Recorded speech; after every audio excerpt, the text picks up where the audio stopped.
네, 오늘 함께 은혜 받을 말씀은 우리 사사기 8장 1절에서 3절 말씀, 또 잠언 18장 4절, 6절, 8절 말씀입니다. 네, 먼저 우리 사사기 8장 1절에서 우리 3절 말씀까지 먼저 보도록 하겠습니다. 우리 세 절이니까요. 천천히 같이 합독하겠습니다. 같이 합독합니다. 에브라임 사람들이 기드온에게 이르되 내가 미디안과 싸우러 갈 때에 우리를 부르지 아니하였으니 우리를 이같이 대접함은 어찌 됨이냐 하고 그와 크게 다투는지라. 기드온이 그들에게 이르되 내가 이제 행한 일이 너희가 한 것에 비교되겠느냐. 에브라임의 끝물 포도가 아비에셀의 만물 포도보다 낫지 아니하냐. 하나님이 미디안의 방백 오렉과 스앱을 너의 손에 넘겨 주셨으니 내가 한 일이 어찌 능히 너희가 한 것과 비교되겠느냐 하니라. 기드온이 이 말을 하매 그때에 그들의 노여움이 풀리니라. 아멘. 그리고 우리 잠언 말씀 보겠습니다. 18장 우리 4절, 6절, 8절입니다. 네, 찾으셨습니까? 네, 우리 찾으셨으면은 한 구절씩 같이 4절 같이 읽습니다. 명철한 사람의 입의 말은 기쁜 물과 같고 지혜의 샘은 솟구쳐 오르는 내와 같으니라. 6절 미련한 자의 입술은 다툼을 일으키고 그의 입은 매를 자청하느니라. 8절 남의 말하기를 좋아하는 자의 말은 별식과 같아서 뱃속 깊은 데로 내려가느니라. 아멘. 이번 주 첫 주죠. 첫 주고 다음 달 첫 주도 우리 모든 재직분들에게 좀 어, 세미나 형식을 좀 빌려서 말씀에 우리 재직들이 어떤 부분들을 좀 갖추어야 되는지 또 재직으로서 준비하는 중요한 말씀을 좀 나누려고 합니다. 한 주 이제 첫 주에 또 주일 오후고 또 신년의 첫 오후 예배라서 첫 것에 대한 의미가 분명히 있습니다. 그래서 어, 고민을 많이 했는데 재직들에게 가장 중요한 게 뭘까라고 했을 때 이제 결국은 말이구나. 그래서 말에 대해서 오늘 좀 말씀을 나누고자 합니다. 우리 잠깐 복습 좀 할게요. 오늘 오전에 우리 교회표 다 외우셨죠? 예, 다 외우셨죠? 예, 우리 교회표 다 같이 보겠습니다. 시작. 어떻게 다 하세요? 예? 네. 저 뒤에 있죠? 예. 지혜로우신 분들은 빨리 저것을 보셨을 거예요. 가족이다라는 거 영적인 의미에서 가족이죠. 영적인 의미에서. 그래서 우리 혈액형이 무슨 형이라고요? 제 형이다. 그리스도의 피로 수혈받은. 그래서 가족은 어떻다는 거죠? 가족이 되어야 합니까? 이미 가족이 된 것입니까? 이미 가족이 되었기 때문에 우리 안에 가족으로서 가지는 정체성, 가족으로서의 방향성이 필요하죠. 그것은 가족의 의미를 극대화하는 거라고 말씀드렸습니다. 용서하고 격려하고 이해하고 받아주고 하나 되어지는 것. 이것이 교회 전체의 공동체에 영향이 미쳐질 때 거기에서 교회의 가장 큰 매력이 나타난다는 거죠. 그래서 우리는 할 수 있거든 모든 사람과 어떻게 하라 그랬죠? 화목하라. 화목하는 일이죠. 그래서 내가 먼저 오래 참고, 내가 먼저 기다리고, 내가 먼저 인사하고, 내가 먼저 겸손하고, 내가 먼저 낮추고, 내가 먼저 엎드릴 때 교회는 점점 좋은 교회가 되어지고 좋은 공동체가 되어진다는 거죠. 이러한 영적인 공동체가 바로 영적 생명력을 가질 때 바로 세상 속에서 가장 중요한 바로 가족으로서의 확실한 의미를 살리게 될 때 그것이 복음이고 그것이 능력이라고 말했습니다. 자, 그러면 오늘은 좀 오후가 좀 연결이 되는데 제가 한번 여쭤볼게요. 가족끼리 모여 있을 때 가족들이 정말 서로 이해하고 받아주지만 가족들이 서로 다투고 서로 이렇게 마음이 상할 때 뭐 때문에 가장 마음이 많이 상합니까? 뭐 때문에요? 그렇죠. 말이죠. 가족이라도 말 때문에 상처를 받습니다. 그래서 우리가 영적인 가족이라면 이 말이 얼마나 중요한지를 좀 오늘 말씀을 통해 함께 나누고자 합니다. 목회를 하면서 저에게 늘 위로가 되는 예화가 있는데요. 제가 스펄전 목사님의 예화를 한번 찾아보려고 아무리 뒤져봤는데 스펄전 목사님의 전기라든지 그의 책에 이런 예화를 어디에 있는지는 출처는 찾지 못했어요. 그런데 내용이 너무 좋아서 좀 같이 나누려고 합니다. 스펄전 목사님에게 어느 날 청년이 찾아왔습니다. 그리고 청년이 이렇게 질문합니다. 목사님, 가장 이상적인 교회를 소개시켜 주십시오. 성도 여러분 어떻게 답하시겠습니까? 이때 스펄전 목사님이 이렇게 답을 했다고 합니다. 이 세상에 완벽한 교회는 없네. 그러나 말씀과 사랑으로 살려고 하는 교회는 있다네. 그렇게 얘기했어요. 예. 1절입니다. 요까지. 2절을 할까요? 1절만 들으실래요? 네, 2절을 궁금하지 않으세요? 저는 여기다 궁금하지 않아요. 이렇게 할까요? 이렇게 적어 놨는데 대답이 없으셔서 2절을 할까요? 네, 할게요. 여러분의 열강 같은 선의에 제가 답을 해보겠습니다. 어떻게 했냐? 그렇게 답을 하고 난 뒤에 이 스펄전 목사님이 이렇게 얘기했습니다. 말씀과 사랑으로 살려고 하는 교회는 있다네. 그리고 이렇게 한 번 더 얘기합니다. 그 청년에게 그러나 나는 그 교회를 당신에게 소개시켜 줄 수는 없네. 소개시켜 줄 수는 없다는 거예요. 왜냐하면 또 그 교회에 가면 당신은 실망하기 때문에 그렇다. 이 말은 뭐예요? 지상에 있는 모든 교회는 완벽하지 않다. 말씀과 사랑으로 살려고 하는 교회는 있지만 막상 그 교회에 가도 어떻다는 거죠? 실망한 일이 있다는 거죠. 저에게 늘 부담이 뭐냐면 제가 목사니까 어떻게 하면 교회를 좀 더 좋은 교회 거기에 대한 부담이 너무 많이 있어요. 그런데 이런 예화를 들을 때마다 그래 완벽한 교회는 없어.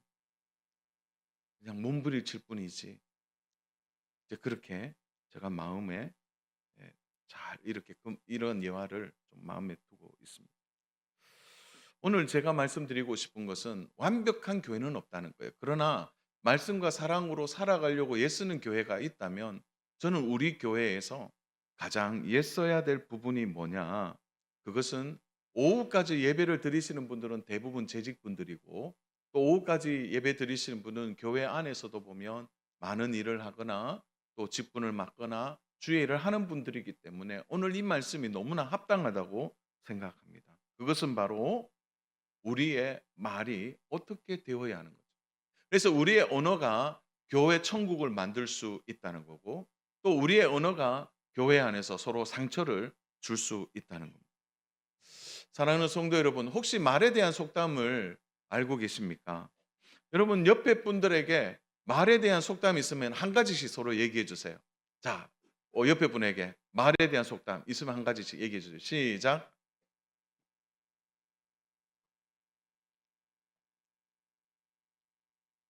자, 제가 앞에 오늘 띄우면 뒤에 대답을 해보세요. 말 한마디에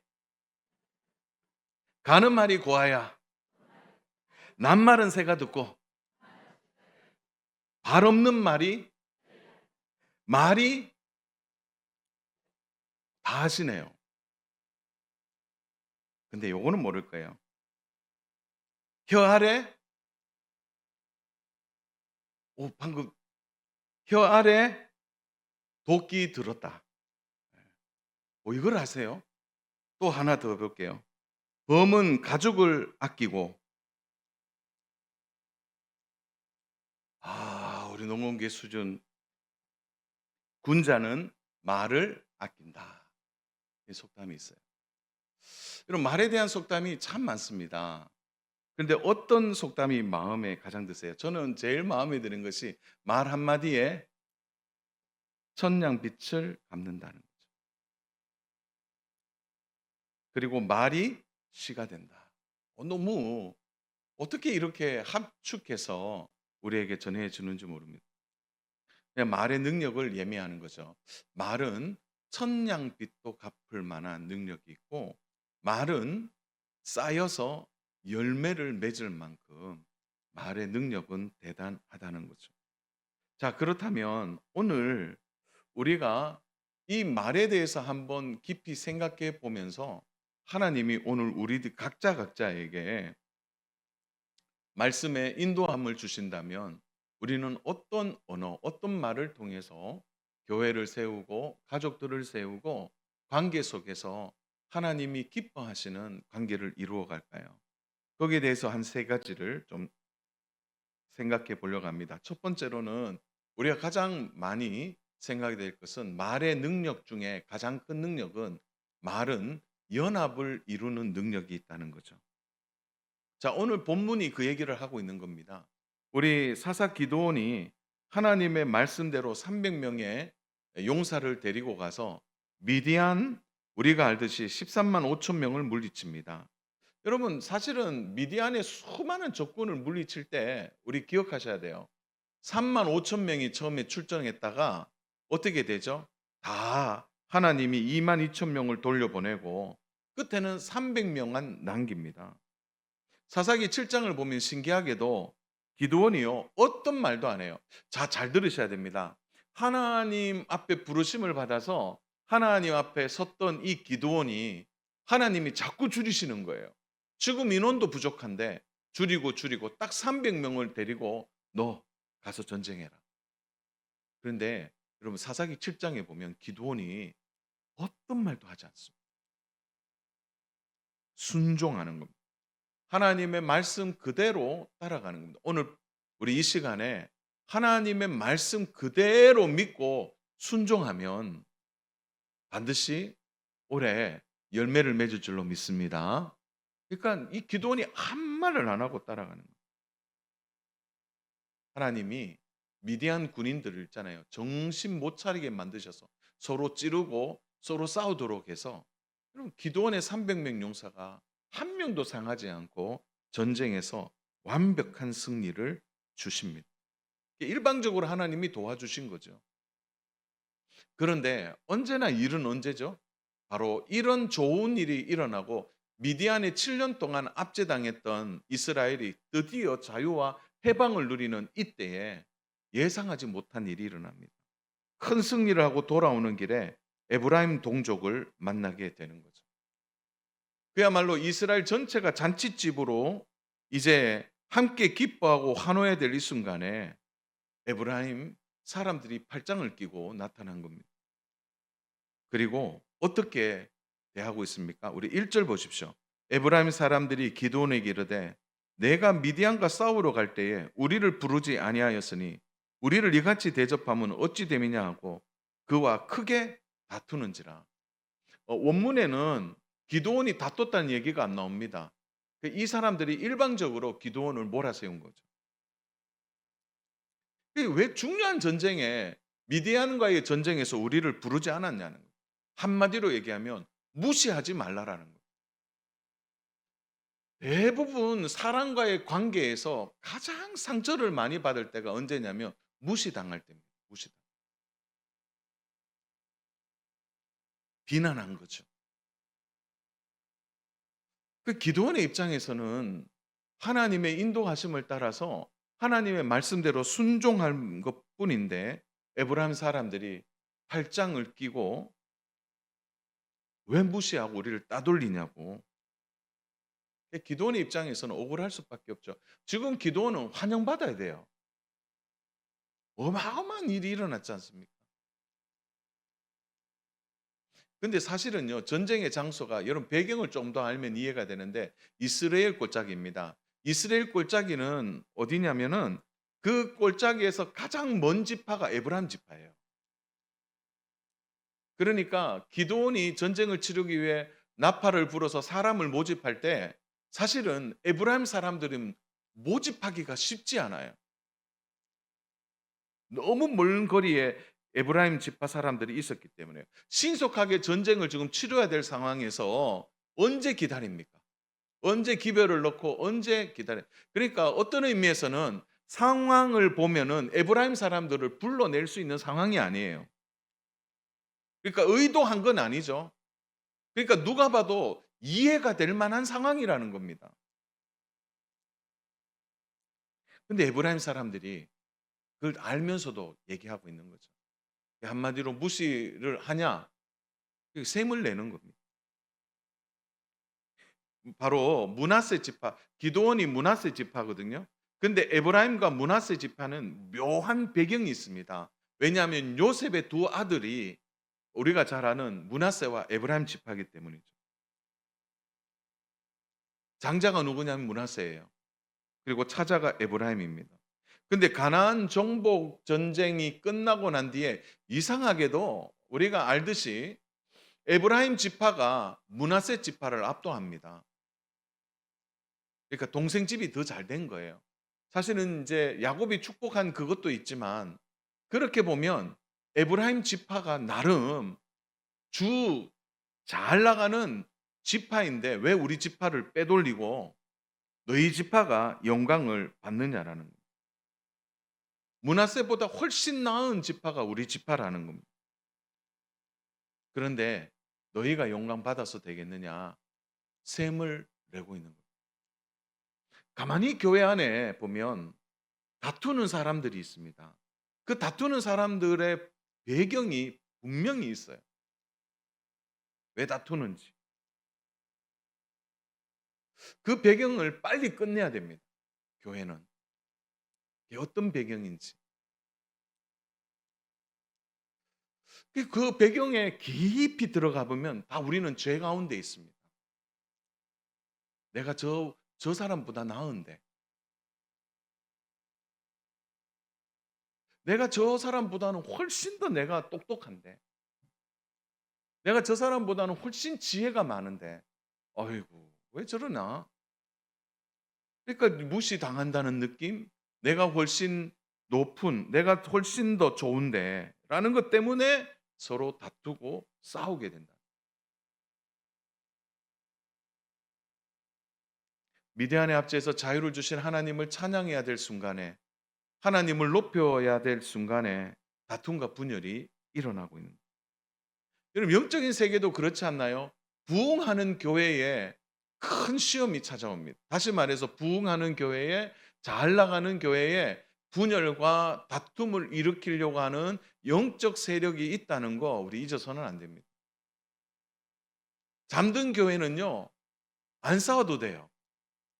다 잠들고 있는데. 영적인 전쟁에서 그렇습니다. 영적인 승리가 있고 영적인 예배를 통해 은혜를 누리고 교회가 활기가 있고 교회마다 영적인 능력들이 나타나는 거예요. 오늘 신년 첫 주일에 전 부서를 위해서 새벽에 정말 간절히 기도하면서 마음이 얼마나 뜨거워졌는지 모릅니다. 오늘 영화부 오늘 은혜가 넘쳤죠. 예. 오늘 유치부 제가 유치부 부장님 만나 오늘 어땠습니까? 하니까 좋습니다 그러시더라고요.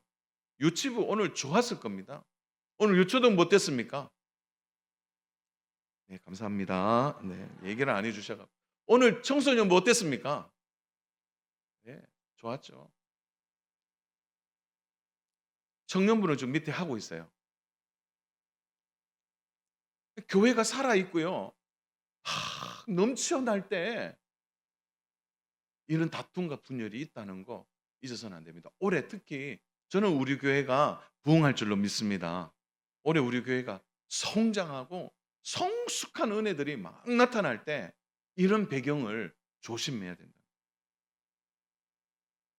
신앙생활도 그렇지 않나요? 좋은 일을 하고 은혜로운 일을 하고 난 뒤에 시험 들 만한 일이 생깁니다.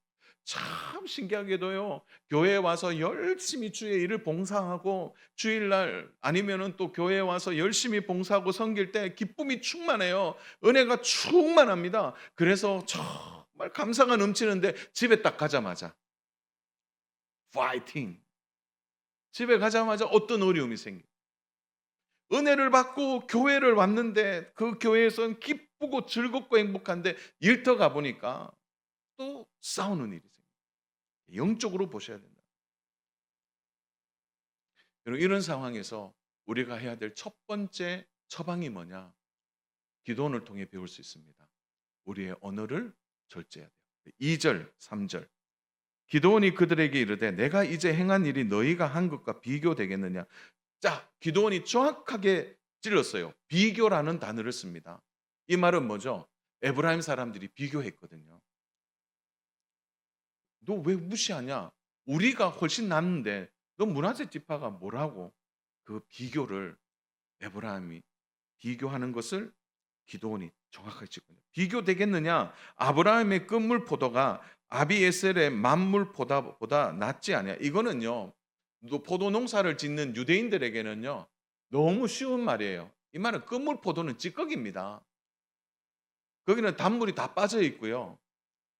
상품 가치가 없어요. 그런데 그 상품 가치 없는 찌꺼기가 만물보다 처음 재배한 그 달고 싱싱하고 입에 넣으면 감칠맛이 도는 그 포도보다 낫다는 게 말이 됩니까? 우리가 생각할 때 그냥 좋은 말로 격려하는 말, 그렇게 생각하시면 안 돼요. 비교하는 사람에게는 기도원이 어떻게 말하고 있습니까? 그들을 존중하고 높여주고 있다. 여러분, 우리의 싸움의 대부분은 뭐냐? 남을 나보다 낫게 여기는 마음이 없어요.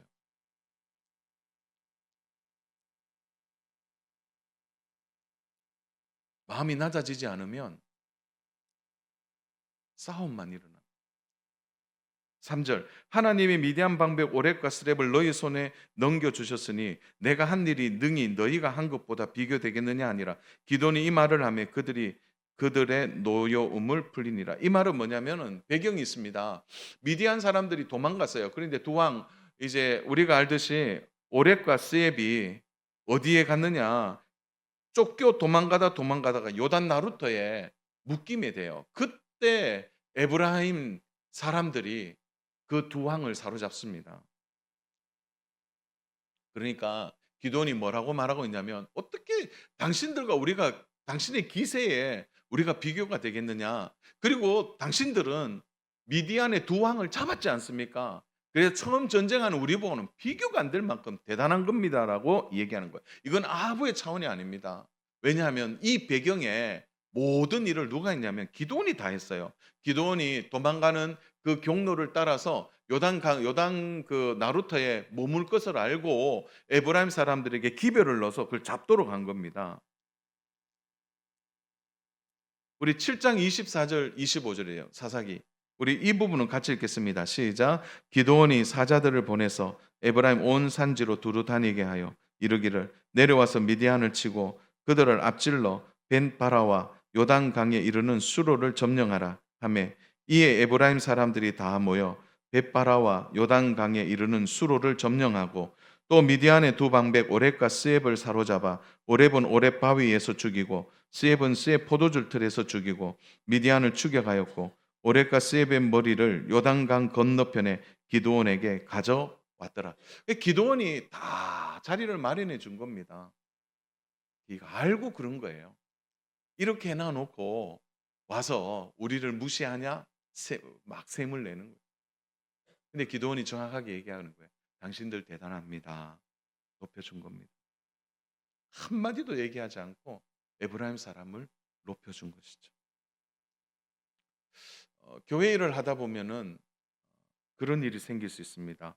상황과 형편에 따라서 어떤 일은 맡기게 되지만 어떤 일은 또 바로 그렇게 일을 처리할 때도 있습니다. 그렇게 하다 보면 가끔 무시당하는 느낌이 있고 또 어떨 때는 나를 인정하지 않느냐라는 마음이 들 때도 있습니다. 근데 기억하십시오. 우리 모두는 다 약합니다. 인간의 지혜가 아무리 특출나다 하더라도 허점이 있고 부족함이 있다는 것을 서로 생각해야 합니다. 기드온은 한마디로 그들이 무엇을 지금 원하는지를 알았기 때문에 그들을 높이고 존중해 줌으로 인해서 큰 싸움이 날 이 상황들을 잘 정리한 겁니다. 사랑하는 여러분, 누가 지도자입니까? 여러분, 싸움이 일어날 때 싸움을 작은 싸움으로 만드는 게 지도자들이에요. 큰 싸움으로 만든다? 그렇다면 그는 지도자가 아니라는 거죠. 기도원은 그들을 세워줌으로 인해서 연합의 가치를 계속해서 세워가는 겁니다. 교회 일을 하면서 세워갈 것이냐, 분열시킬 것이냐, 이것은 지도자가 어떤 상황에 어떻게 말을 하느냐에 따라서 달라질 수 있다는 겁니다. 그래서 특별히 직분을 맡은 분들은 말에 대해서 특별히 신경을 써야 합니다. 내 말 한마디가 어떤 영향력이 가는지를 생각해 봐야 하는 것입니다. 기도는 연합을 깨지 않고 생명이 또 죽는 일을 막은 것입니다. 오늘 마귀는 끊임없이 우리 안에 있는 이 혀, 아까 혀에 도끼가 들렸다는 얘기 들으셨죠?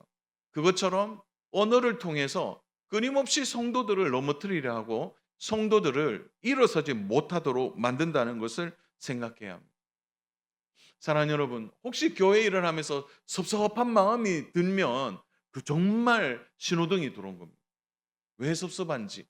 물론 상대방이 실수하고 부족해서 그런 마음이 들 수 있으나 그것이 나의 영적 신앙생활에 있어서 얼마나 그것이 복이 된다는 사실을 생각해야 합니다. 그래서 교회 안에서는 섭섭하면 안 돼요.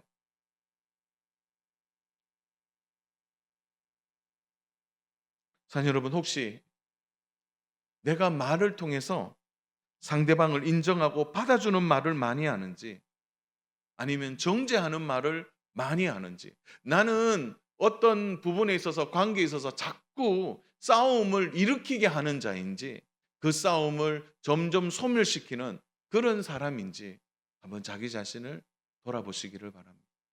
기도원과 같은, 물론 기도원의 잘못도 있지만 오늘 기도원의 모습을 보면 그는 지도자입니다. 사랑하는 여러분, 오늘 우리의 말이 이렇게 되어야 한다는 거죠. 그래서 오늘 저는 두 번째 이 부분을 좀 강조하고 싶은데요. 특히 말을 할 때 무시하는 말을 하시면 안 돼요. 상대편을 무시하는 말은 결국은 어떤 일이 일어납니까? 분열과 다툼을 만들게 되는 겁니다. 말의 위력은 대단하죠. 왜냐하면 말은 우리의 인생을 조종할 수 있기 때문입니다. 말 한마디에 분위기가 바뀔 수 있는 거죠. 때로는 말 한마디에 사람의 마음을 뜨겁게 하기도 하고 사람의 마음이 차갑게 식도록 만드는 것도 말이라는 거죠. 여러분, 뱀의 말이 죄를 가지고 들어오게 했습니다. 아담과 하와가 무너졌어요. 계속해서 말로 서로 무너집니다. 기회가 되면 한번 그 말씀을 좀 전하고 싶어요. 아담과 하와가 서로요, 죄가 들어오니까 그들이 단번에 바뀌어요. 서로를 탓하게 되는 거예요.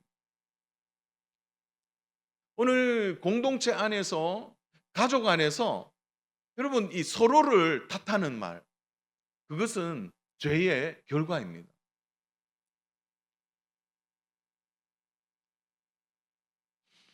그 사람이 어떤 말을 하는지 잘 한번 들어보십시오. 그 사람의 품격을 알 수 있습니다. 아무리 그 사람이 지위가 높고 그 사람이 많이 배운 사람이라 할지라도 그의 말을 들어보면 그의 마음의 상태를 알 수 있고 그의 모습이 어떤지를 알 수가 있는 것입니다.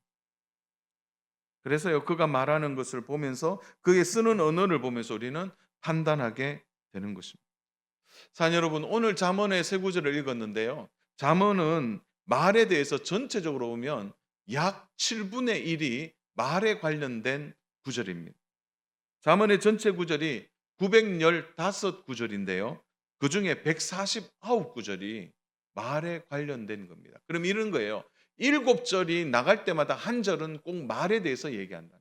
언어에 대해서 말을 한다는 겁니다.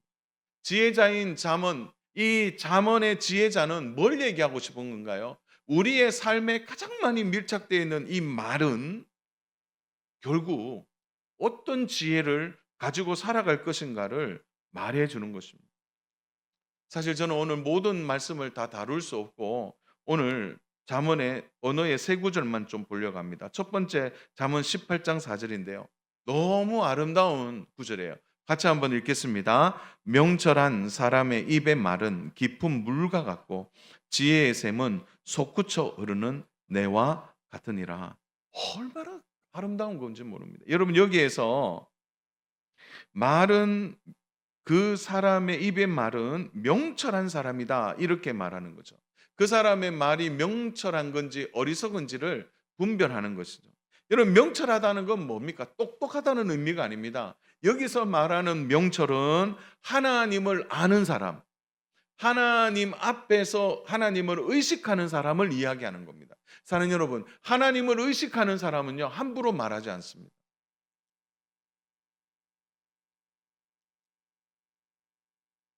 제가 전에 한번 그 얘기를 했는데 예전에는 집안에 어른분들이 있잖아요. 있으면 막 서로 막 다투고 막 소리 지를 때 어른들이요. 딱 한마디 하세요. 그러면요 조용해집니다. 그게 뭐죠? 집에 어른이 있다는 것을 인식하는 거예요. 진짜 명철은 뭐냐면은 하나님이 계신다는 것을 의식하는 자. 그 의식에서 나오는 말이 경박한 말이겠습니까? 하나님을 의식하는데요. 그래서 하나님을 의식하는 그 사람의 영적 상태는 어떤가요? 오늘 여기 본문에서 확인할 수 있죠. 어떤 사람입니까? 그의 말은 깊은 물과 같다는 거예요. 여러분 깊은 물에서 걸려지는 여러분 생수를 한번 먹어보세요. 얼마나 단물이 나오겠습니까? 또 지혜의 샘에 솟구쳐 흐르는 여러분 샘이 솟구친다고 생각해 보세요. 그 맑고 깨끗한 물이 가는 곳마다 식물이 살아나고 과실수가요 열매를 맺지 않겠습니까? 싱싱한 물이죠. 그래서 여기에서 물과 샘은요 그 생명과 관련돼 있는 말입니다. 언어는 뭐냐는 거죠? 생명이라는 거죠. 생명. 생명을 살리기도 하고 생명을 더 풍성하게 하는 겁니다. 사랑하는 성도 여러분, 말을 통하여 살리는 말하는 믿음의 성도님 되시기를 바랍니다. 우리가 살리는 말을 할 때 다 살아나게 되는 거예요. 내가 지금 하고 있는 말을 한번 돌아보십시오. 혹시 사람을 살리는 말을 하고 있는지. 설교 준비를 하면서 어 이제 여러 가지 자료를 보다가 알게 된 책인데요. 저는 우리 아마 여러분 신창원 아세요? 신창원? 아마 그 이제 탈옥수인데 그가 책을 썼더라고요. 책이 뭐냐? 26년 전에 쓴 책인데 907일의 고백이라는 책이에요. 907일의 고백. 이거 뭐 도망 다니는 게 907일이었다는 거예요. 근데 그 신창원이가 이제 907일 동안 도주 생활을 이제 기록한 에세이예요, 에세이. 근데 거기에 이런 글이 소개되어 있습니다. 그가 그 책에서 자신이 범죄자가 된 이유에 대하여 이렇게 고백합니다. 그의 고백이에요. 초등학교 5학년 선생님이 야, 동글동글 이거는 욕이기 때문에 제가 동그라미를 해놨어요. 돈 안 가져왔는데 뭐하러 학교와 빨리 꺼져. 그 선생님이 그 5학년에게 그 말을 한 겁니다. 그는 그때 이렇게 고백합니다. 그때부터 마음속에 악마가 생겼다. 그 선생님의 독설이 마음을 거칠게 만든 겁니다. 사람을 죽이는 말이잖아요. 근데 제가 말씀 좀 하다가 제가 어떤 생각이 들었냐면 저도 늘 육성 예배 안 가져갔거든요. 집이 어려우니까. 그래서 칠판에 아예 그 제 이름이 적혀져 있어요. 육성 예배 안 낸 사람. 그 저판에 적혀 있거든요. 그래서 선생님이 또 안 가져왔나? 야, 너 야, 안 가져오려면은 학교 오기가 좀 부끄럽지 않니? 그는 제가 들었거든요. 제가 들었음에도 불구하고 저는 학교 다녔습니다. 근데 신창호는 그 부분이 참 어려웠던 거예요. 자, 두둔하는 게 아닙니다. 한번 저 따라서 한번 해볼까요? 참 좋은 말이라서 한번 따라서 해보십시오. 입술에 30초, 가슴에 30년. 이해되세요? 입술에 30초, 가슴에 30년. 우리는 30초에 내 말을 내뱉지만 그 받는 사람은 30년을 그 말을 가지고 사는 거예요. 여러분, 교회가 진리 때문에 깨어지는 것이 아니라 말 때문에 교회가 넘어지는 것입니다. 그래서 꼭 이것만은 저는 지켰으면 좋겠습니다. 말에 대한 첫 번째 경고 6절이죠. 우리 같이 한번 읽겠습니다. 미련한 자의 입술은 다툼을 일으키고 그의 입은 매를 자청하느니라. 미련한 자, 여기서 미련은 앞에 9절에 4절에 명철한 자와 비교되는 거예요. 비교급이에요. 그러면 명철한 자는 뭐죠? 하나님을 의식하는 자라 했잖아요. 그러면 미련한 자는 뭐라고요? 하나님을 무시하는 자. 다르게 말해서 하나님을 의식하지 않는 자예요. 하나님을 경외하지 않는 자라고 볼 수가 있는 것입니다. 결국은 자기가 중심이 되는 자들이죠. 이런 사람들은 결국 다툼을 일으키고 미움을 만들어 내는 겁니다. 그래서 이 말은 조심하셔야 돼. 내가 지금 이 말을 하면 저 사람이 상처가 될 거라는 것을 알면서도 말하는 것은 미련한 것입니다. 자, 한 번 더 강조할게요. 저 사람이 내가 지금 이 말을 하면 상처가 될 수도 있겠다 하는 말을 생각하면서 말하는 것은 미련한 거라. 여러분, 하나님 앞에 있다면 그런 말씀 하시겠습니까?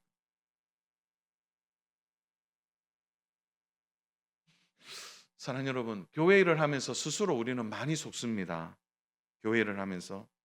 왜냐하면 우리가 하는 사역을 하면서 자신을 속일 수 있어요. 여러분, 사역하면서 우리 속을 수 있다는 거 생각하셔야 돼요. 사역을 열심히 하면 나의 믿음이 좋은 사람인 것으로 생각할 수 있고 나의 내면도 좋은 사람이라고 우리 스스로를 속일 수 있습니다. 언제 다툼이 가장 많이 일어나냐? 사역하면서 다툼이 가장 많이 일어나요.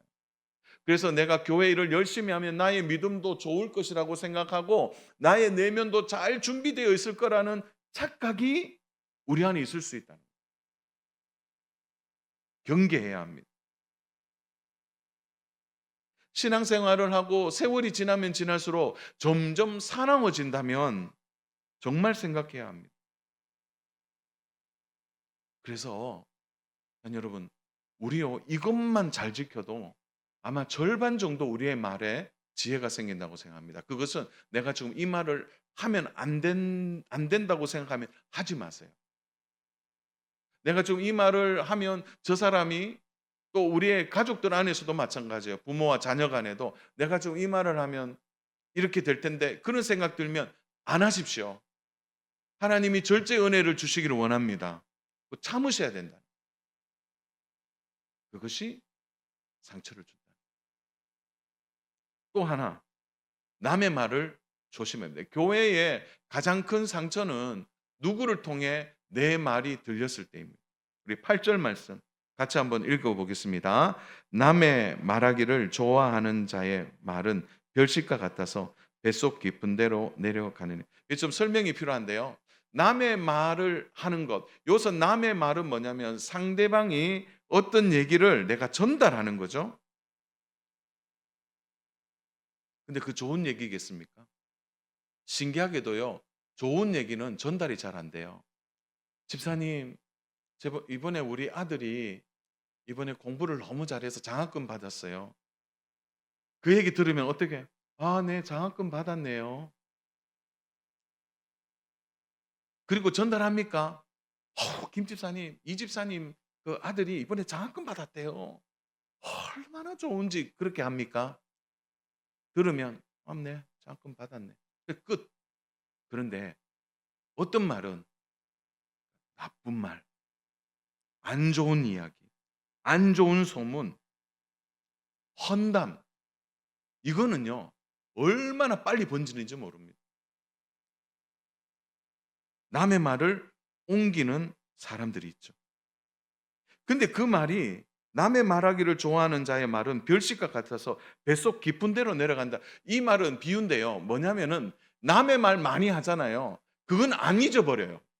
10년 전에 했던 그 말도 안 잊어버리고 어디에 담겨져 있냐면 뱃속에 담겨져 있는 겁니다. 그만큼 안 잊어진다라는 의미로 사용되는 거예요. 나의 말이 다른 사람의 입에 돌아서 들릴 때 어떻게 되죠? 상처를 받게 되는 겁니다. 우리는 본성적으로 나쁜 말은 잘 잊어지지 않습니다. 뱃속 깊이 들어가서 기억된다라고 생각합니다. 그래서 사랑하는 여러분, 남의 말을 옮기시면 안 돼요. 헌담하는 말을 옆에 사람에게 옮기고 소문 그렇다 하더라 이런 방송이 자꾸 번져가면 안 된다는 거예요. 그렇게 번져가는 사람을 뭐라고 말하냐면 교회 방화범이라고. 교회에서 방화범이에요, 방화범. 제가 오늘 조금 강하게 얘기하는 것 같아서 여러분 오해 없이 들으시기 바랍니다. 우리 예방주사 맞아야 돼요. 자꾸 교회 얘기를 옮기는 분들이 있어요. 그런 분들은 따라서 같이 한번 해보겠습니다. 방화범. 방화범은 잡아야 돼요. 무슨 말이냐면 자꾸 말을 옮겨요. 교회 안에 대부분 말 때문에 싸우는 거죠. 여호수아와 이스라엘 백성들이 이제 가나안 땅에 들어가서 하나님의 시험대 앞에 딱 섰습니다. 여리고성을 돌 때였어요. 이전 같은 그의 부모님 세대 같으면 난리 났어요. 저 크고 웅장한 성을 어떻게 넘는단 말입니까? 말도 안 됩니다. 큰일 났다. 이제 우리는 앞뒤도 못 간다. 뒤에는 요단강이고 앞에는 여리고성이고 이제 우리는 포위당해서 여기서 죽는구나. 이렇게 말할 수 있었어요. 그의 윗세대는. 그런데 요수아와 이스라엘 백성은 어떻게 얘기합니까? 한마디도 얘기하잖아요. 하나님이 무엇을 조심하게 만들었을까요? 여호수아서 6장 10절 말씀입니다. 우리 같이 합독하겠습니다. 여호수아가 백성에게 명령하여 이르되 너희는 외치지 말며 너희 음성을 들리게 하지 말며 너희 입에서 아무 말도 내지 말라. 그리하다가 내가 너희에게 명령하여 외치라 하는 날에 외칠지니라 하고 말하지 말라라는 거예요. 너무 중요한 얘기입니다. 자, 여러분 교회에서 은혜 많이 받고 정말 교회에서 은혜 받으면 은혜로운 얘기 하셔야 돼요. 오늘 다 평강원에서 은혜 받고 4층 이래홀에 가서 이런 말 저런 말 교회 비방하는 말 그렇다고 우리 교회가 뭐 요즘 비난하고 비판한다는 얘기 아닙니다. 오해하시면 안 돼요. 제가 얘기했죠. 예방이라고. 그렇게 하시면 누가 그렇더라.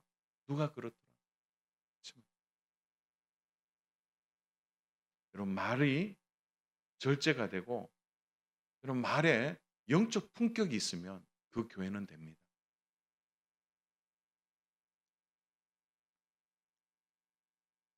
마지막 세 번째로는 그러면 우리는 어떻게 해야 합니까? 그래서 필요한 것이 복음의 말을 가져야 합니다. 다시 말해서 우리는 복음으로 사로잡혀야 한다는 겁니다. 그것이 세 번째 중요한 내용입니다. 사랑하는 성도 여러분, 복음은 강력합니다. 복음의 능력은 우리의 속사람을 변화시킵니다. 믿습니까? 복음은 우리를 바르게 세워주는 거죠. 그래서 복음의 말씀을 통하여 우리의 말과 마음이 바뀌게 되는 겁니다. 복음이 뭡니까? 그것은 예수님을 믿고 예수님으로 덮어지는 것을 의미하는 것입니다.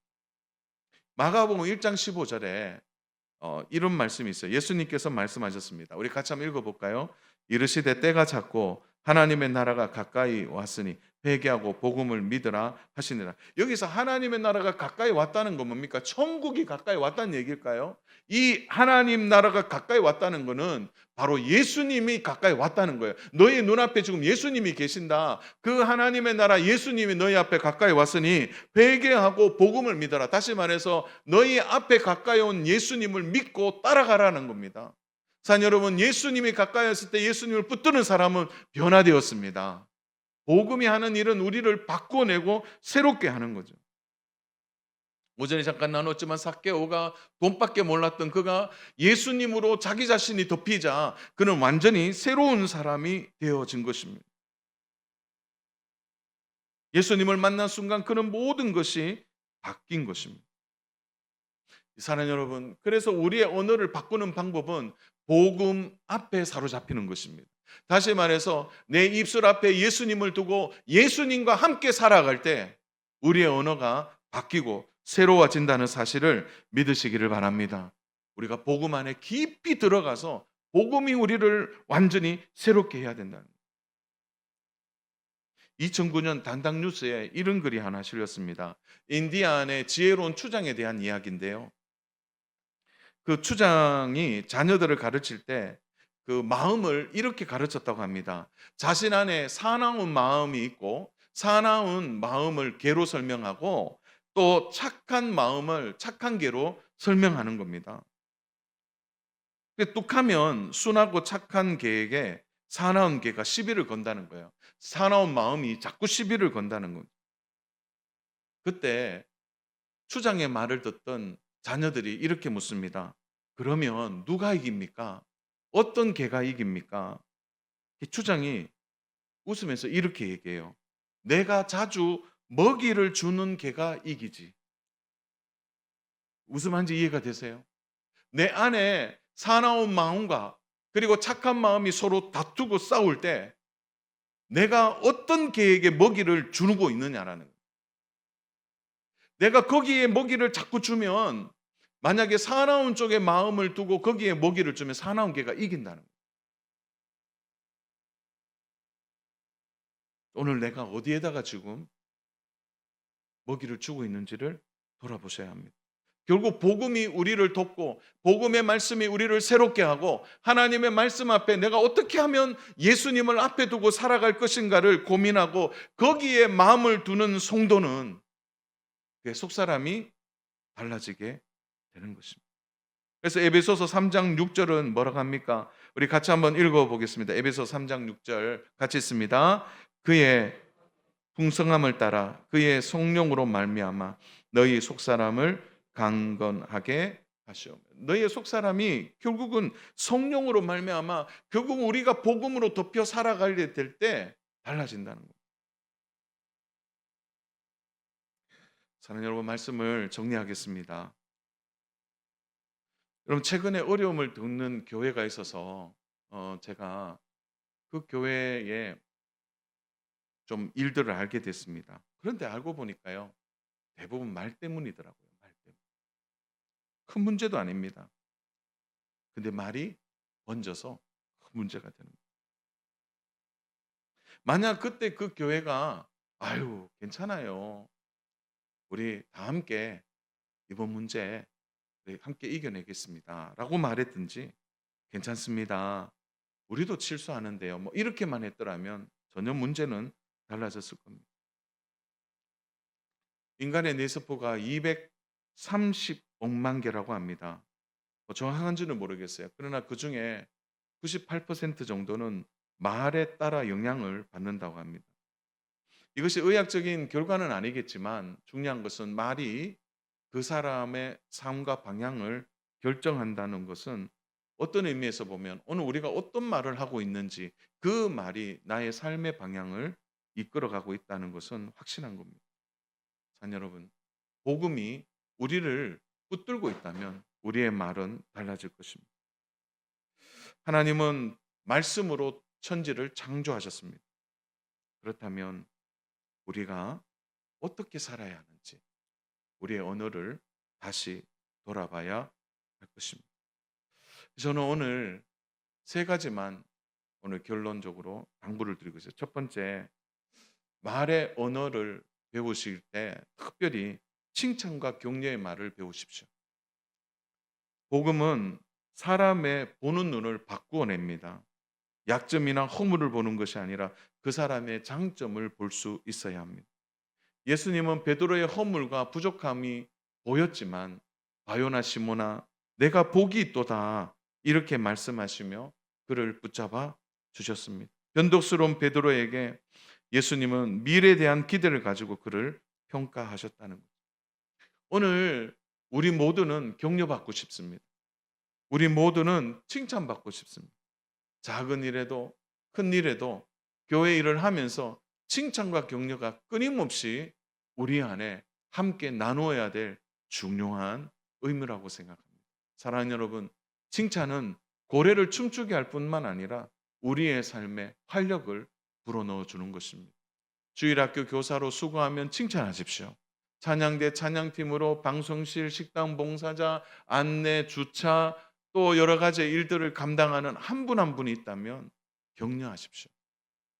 그것이 우리를 함께 세워가는 중요한 일이라고 생각합니다. 두 번째로는 감사의 말을 하십시오. 끊임없이 감사의 말은 우리의 삶을 정리시켜 줍니다. 여러분, 언어가 오염되어지면요, 언어의 오염을 정결케 하는 가장 중요한 것은 감사입니다. 감사. 디모데후서에 보면 말세 때에 나타나는 가장 큰 특징 중에 하나가 감사하지 아니하며라고 기록되어 있습니다. 자, 여러분, 감사하셔야 돼요. 성도들이 만나면 서로 감사하셔야 돼요. 식당에 밥을 먹을 때 혹시 식당 그거를 이렇게 하면서 감사하다고 말씀하세요? 왜 말씀 안 하세요? 식당에 혹시 이렇게 식판을 들고 주시는 그 식당에 할 때 감사하다고 말씀하세요? 여러분, 주차봉으로 주차 이렇게 하실 때 창문을 열어서 아우 감사합니다 장로님 집사님 얘기하세요? 안 하잖아요. 하세요. 감사하다고 얘기하세요. 여러분, 또 여러분 차량으로 봉사하시는 분한테 감사하다고 얘기하십니까? 안내하시는 분들에게 고맙습니다 얘기하십니까? 또 이런저런 일로 수고하는 분들을 보면 감사하다는 말을 하셔야 합니다. 저는 올해 우리 교회가 감사가 넘치기를 축복합니다. 제가 오늘 우리 예결산 공동회 하면서 너무 기쁘고 감사한데 제가 참았어요. 왜냐하면 올해 이런 일이 너무 감사하고 이런저런 일이 너무 감사합니다 하니까 감사하다는 말을 하고 또 올 연말에 더 감사해야 되는데 괜히 말을 먼저 꺼내면 어떡하. 오늘 제가 억지로 참았어요. 한마디도 안 했습니다. 너무 감사한 일 많은데 요거는 내가 담아둬야지. 하나님께만 감사해야지. 감사가 올 한해 우리 교회에 넘치기를 주님의 이름으로 축복합니다. 세 번째로는 마지막에 축복해야 됩니다. 축복하는 자. 내가 축복하는 자를 축복하고 저주하는 자를 저주하신다 하셨습니다.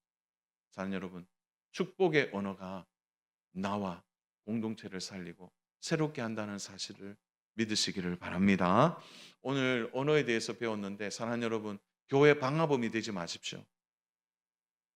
교회 안에 서로 세우는 말로 격려하고 칭찬하고 감사하고 축복할 때 저는 우리 농공교회가 춤추는 교회가 될 줄로 믿습니다. 그래서 재직뿐 아니라 모든 성도들이 이 언어를 살려서 올 연말에 정말 하나님이 하셨다고 서로 간증하고 기뻐하고 말로 인해 상처받는 자들이 없고 함께 기뻐하는 우리 믿음의 농공 공동체 농목 가족 되기를 주님의 이름으로 축복합니다.